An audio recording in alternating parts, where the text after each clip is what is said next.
We need to know to hate. And in fact, I hope this lesson in understanding what we hate, why we hate it, that we're just going to be a lot easier in us processing. Because hating what God hates truly gives us, direction. We understand hatred. I think like 94% of the time when it's talking about hate, it's God's hate and righteous indignation. And in James, it instructs us that the wrath of man or the anger of man does not produce the righteousness of God. So whatever I get angry about for me, it doesn't produce what God desires. And so let's take a step back so we know why we are out of control and get in control. Jesus got a little out of control with his anger at one time, but it was a sole expression of righteous indignation. He wasn't losing it. He was focusing on it very directly. Man's hatred, God's hatred is a holy wrath, and then our calling is to hate evil. And so we want to look at why we hate what God hates and how we are to respond. And here's a nice thing to try to contemplate. Being hated for all the right reasons. If you've ever experienced rejection, and if you've ever been rejected in a large way, where, you were affronted, and you felt, man, this is isolating and not hard to digest. So, if you're advocating for morality and justice and unity, oddly enough, there are folks that have a different view of morality or a different view of justice or a different idea for unity, and they hate advocacy for the things that we're now talking about. So I want you to realize this as we open the door to worship and to receiving the words that God's wanting us to walk away with. Seeing what the emotional cost is of redemption. And that is, have you counted the cost? Because when we talk about serving God and becoming a Christian, it's not simple. It's not easy. Now, his yoke is easy and his burden is light because it is releasing us from so many things that restrain us. But when I put this picture out here of you go to the hometown, Jesus in Nazareth, they rejected to believe who he was. In fact, that's where it all started when he proclaimed, I'm the Son of God. They looked to throw him off a cliff. He ran for his life from the get-go. So his purpose initiated rejection. His close family, his own brothers, they didn't believe his message. Many of them thought, Mark 3, that he had lost his mind. His closest friends, in the darkest hours, he was betrayed, the familiar kiss by Judas, abandoned by the rest of his disciples. So he's got hometown, close friends, his closest friends, and then the very society that he comes to save. The crowds that he healed and he fed ultimately sided with the social injustice of the day, the cultural norm, and shouted, crucify him. Trying to stay in good graces with the political entity that existed at the time, which was the Roman government. And this grief is real. So when we try to understand hatred, why we hate and what we hate, let's get focused so that we don't get into fringe areas of judgmentalism where that we become that guy that is prejudiced and we're just taking anybody out and off that doesn't agree with us, because you'll see in the life of Jesus, he instructs us on how to emotionally handle rejection so that we're not either compromising our principles or living a life of bitterness. and either one are great potential. He grieved over Jerusalem. In Matthew 23, Jesus looked at individuals that were religious. He said, you know what? You go on mission trips and you go get people and you teach them your doctrine and you bring them back and you convert them to what you teach, and they are bound for hell. How do you think that sermon went over? He was up to here with their playing religion and using his father as their scapegoat for practicing religion. And he was incensed by he'd had enough. And Matthew 23, he goes off. That's all you can say. But you know how it ended? Jesus crying. I mean, he had to tell them what they were doing and then had to cry about it because Jerusalem, Jerusalem, how long have I been willing to gather you as a hen gathers her chicks? But you weren't willing. Sister Evelyn, we're praying about her. She's helped me process a few of them things. As we've talked about trying to move forward when you desire so much to restore. Sometimes you can't. He was grieving the doom that was going to happen to Jerusalem because of their rejection. So there it is. Why we hate rejection. He was overwhelmed with sorrow to the point of death when he was facing the cross. He endured these things. Hebrews chapter 2 and verse 15. Hebrews chapter 4 says that he endured these things. That is, he didn't sin, he didn't become bitter, he didn't lash out inappropriately, but he endured this separation, even to being put to death on the cross. Overwhelmed. Begging his closest friends to stay awake just for an hour so I can pray. Stay here and watch, and they couldn't do that. The emotional cost of redemption is allowing yourself to become so vulnerable that the world is going to make you cry. And you're going to continue to do what you came to do. Responding to rejection, if we look at Jesus, he responds with this hurt heart.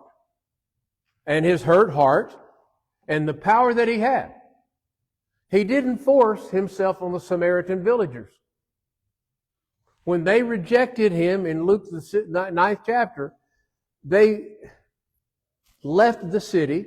His disciples said, let's rain down fire and burn these guys to a cinder. There's the anger of the world. There's the hatred of the world. They were rejected. You're rejecting the Messiah. We're going to burn you to the ground. And what did Jesus say? You don't have a clue as to what the nature of this is. And his identity, many times when he's praying, he withdraws himself. He withdraws himself because of the rejection and prays. And guess what happens after he does that? He withdraws himself and prays. He goes back. Why? That's his mission, his duty. The resilience on relationships, it wasn't about public opinion. He wasn't weighing the metric odds of how it was going to go. In fact, Paul made many decisions that when he went there, they were warning him, hey, you're going to have rejection. He says, hey, I've got to give what the message is. And so, what happens is, and I'm going to ask this for you, he does not permit his heart to pray for the individual that has rejected him for bad things to happen. From the cross, suspended between heaven and earth, looking down at his mother as he was preparing to die, and her grief, said, Father, forgive them, for they know not what they do. Now that is responding to rejection, remaining vulnerable, and placing the realization of why God hates sin. Why we hate. Proverbs 6. Let's just read it real quick just to give ourselves that healthy reminder of the 6 things that the Lord hates and 7 things are an abomination to Him.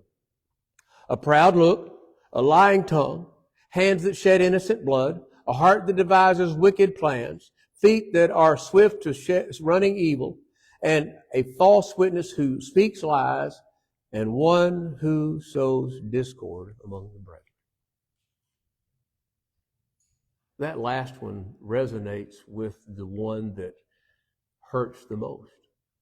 And that is that our desire, our prayer, our love for Jesus and each other demands unity. And yet, we hate division. But it becomes inevitable. As you read the list and the requirement of the preeminence in the culture is to maybe alter the tongue a little bit to be more accepting to lifestyles that are inconsistent with the Bible. The proud look, various rights or lack thereof that protect innocent human life. God demonstrates in this that He's a perfect, righteous reaction. And this is what we want. A perfect, righteous reaction. His hate is not petty. It's not personal. It's a deep, fundamental detestation of all things that distort truth, that pervert creation. And there are many things that we have to advocate for that are contrary to His divine order of creation.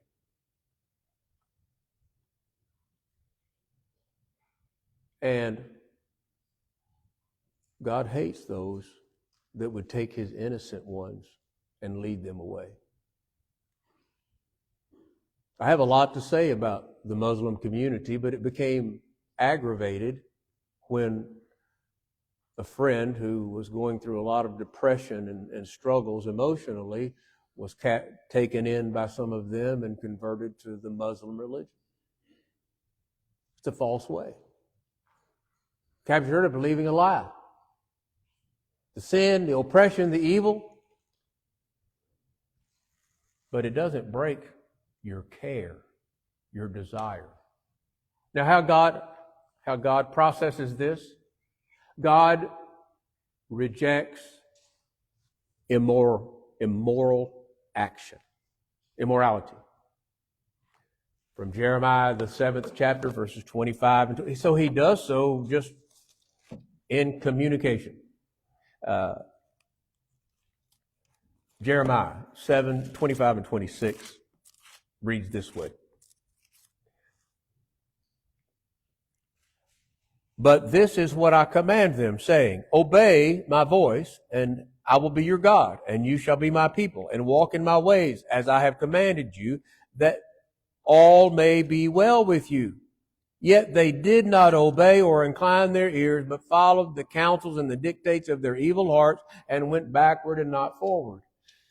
God said, here I am, and here is the way, and here is the truth, here is the life, here's the abundant life in Christ. And He warns them, if you don't follow this, you won't have it. Romans 1 depicts this. Individuals who would reject Him as God, nor glorify Him as God, become futile in their thinking, and He turns them over to their own unrighteousness. What does that mean? He is allowing people to experience the full consequences of their choices. The sin becomes the punishment. We hate the sin. We love sinners. We desire for their repentance, their saved, their knowledge of the truth. Outward piety paired with inward corruption is an offense to God, as Amos 5 lays out for us. He refuses prayers that seek to cover cruelty. And oftentimes we deceive ourselves into living one way and praying another. Tonight, if the Lord wills, from Philippians 4, you can't think your way into right acting, but you can act your way into right thinking. We're going to talk a little bit about faking it until you make it when it comes to doing God's will. Stripping away power and position. God has intervened in circumstances His own way. When there is the abuse of the weak, the practice of deceit, He instructs even in governments that they are to be a terror to that which is evil. These are the things, the precepts, the principles that God rejects, that He is angry. And then executing divine and final judgment is in God's place.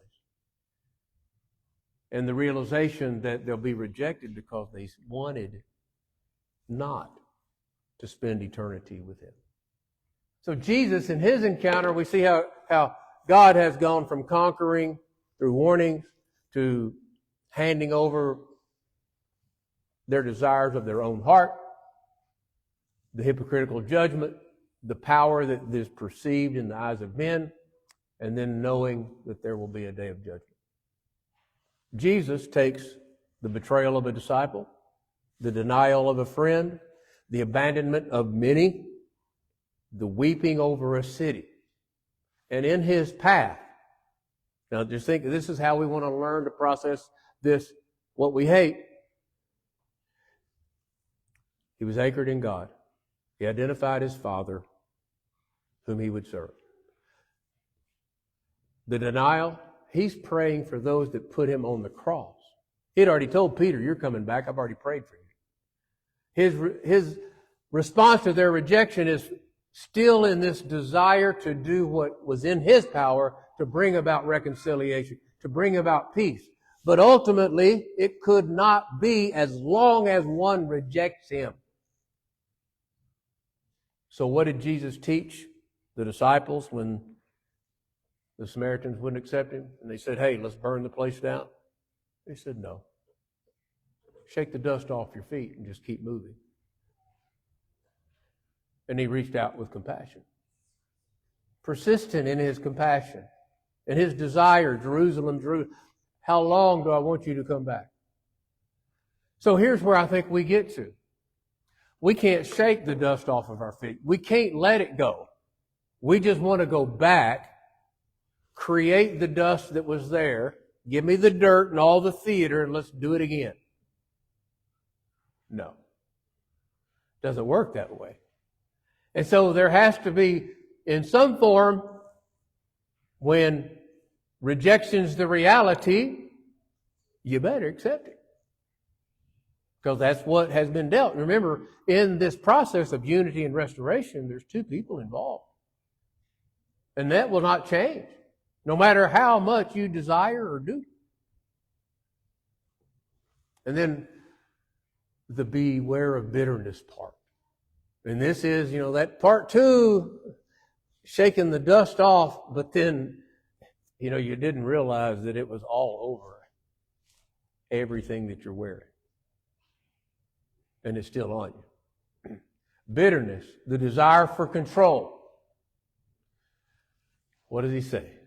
Guard your heart. And Jesus, in teaching about your heart, beware of bitterness. When He's talking about the grace of God is going to save you and teach you the way to go.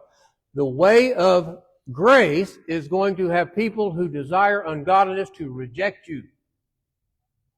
They're going to reject your path. They're going to reject what you're doing. Protect your heart. Hold your peace. And find peace.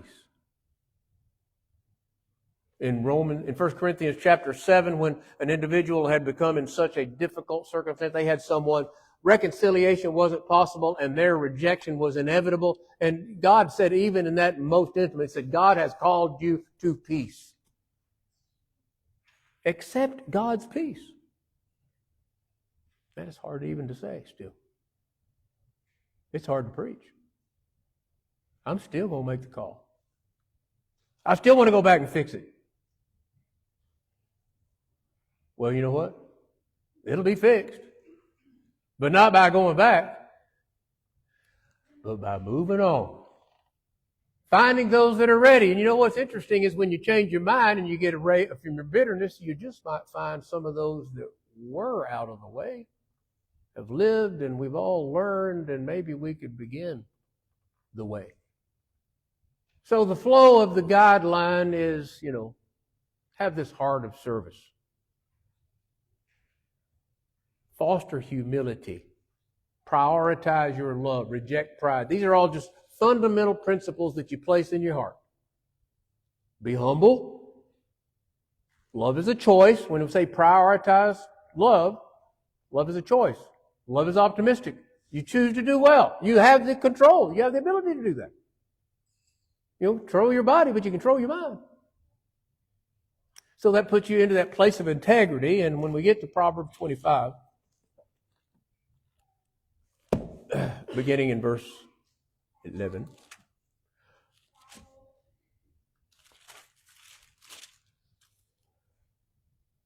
A word fitly spoken is like apples of gold in a setting of silver. Like the earrings of gold and an ornament of fine gold is the wise rebuker to an obedient ear. It's just engender what that text tells us. Be that person. You'll engender trust because you're not there in bitterness. You're there in seeking to maintain a commitment, to maintain confidentiality. All the elements of our journey, especially facing resistance. Don't stop serving. And here's the big one. Quit. Don't let that start, you quit trusting anybody. Look what they did. So now everybody's in the same boat, and you're no longer functioning in the realm with others as trust. But, I know what happened to me before. Fool me once. Shame on me. Fool me twice. Shame on me. Now, daily spiritual habits. Study, prayer, and building a structure of accountability around yourself that's honest about how you feel every day, about other people, and about what's going on in your life. And defining your direction.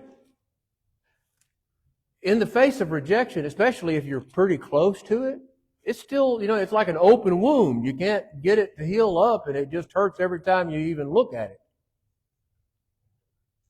But he's saying, keep processing the things that are prepared for us. For this reason, giving all diligence, add to your faith virtue, and to virtue knowledge, and to knowledge self-control. Sometimes we just need to stop with the self-control, because that's where we are, usually on a daily basis. But if we are exercising self-control, then we're inserting perseverance, godliness, kindness, brotherly love. And as these things grow, the harmony in your life that you're seeking is growing. Forgiveness, it's how you're defined. You encounter somebody, and maybe it was something that was out of order or something that, was strained. Your desire is to be a peacemaker. Blessed are the peacemakers. You're the children of God. So that's your objective. I know you're going to get into that rejection, and you're going to go into the peacemaking, and guess what? The rejector is going to hit you. And you're going to say, hold on. No. Pursue peace with all men, without which no one will see the Lord, and godliness. Adapt context and not the message. And this is for us all in order to be understood. Try to, as Jesus very well did, he examined the condition of other people. What brought them to why they were there, like the woman overtaken in adultery? How'd she get there? It wasn't good, but neither was she. So they were all there together. But what happened? Jesus resolved it all with the truth, and you can do the same. There may be those that reject it. They may lay down their rock, but they'll leave. But those that desire to receive the forgiveness and the mercy and the grace, they'll still be standing there. So, be ready. And don't prejudge. I got a whole other section to this lesson that I'm not going to have time. I put it out there. I knew I wouldn't, so I just put it out. About our culture. We have changed. Our America has changed. I read a lot of judgments into, where are you from? Got to quit that. Got to quit that. We need to be direct, because anytime we are exposed to another culture or another human, it's opportunity. Not to rear up some prejudicial margin to where I don't like this and I like that, but to shine like Christ and to do the things that He would have us to do. You got to let your heart grow bigger. Hate the sin, love the sinner, balance righteousness and compassion. That's all it is. How I long for your acceptance, but you were not willing. That's what Jesus said. It's okay to feel that way. It's okay to even go to the cross that way. But let's define it finally in this way. Have no fellowship with the unfruitful works of darkness, but reprove them. Get off the idea that if you word it right and you just say it softly, that they're not going to reject you. When it comes down to it, there is a line between righteousness and unrighteousness, light and darkness. Refuse to participate. Refuse to participate. That's you rejecting. It's your turn. When confronted with sin, we reject. So rejection is not something that we hate after all. It just depends on what context it's in. And the hidden things, that's what the light brings. Use your life to demonstrate that. You prove what is good and acceptable and perfect will of God. This little 4-question is your summary of where we get to. I feel rejected. Do I respond like Jesus? Can I walk away in peace? Can I dust my shoes off, or do I have the bitter dust of that environment? Examine your emotional residue, what you got left behind. Injustice. Does my definition of righteous anger mirror what God's protection for the vulnerable is? And then my actions. This is something we'll talk a little bit about tonight. How to become engaging.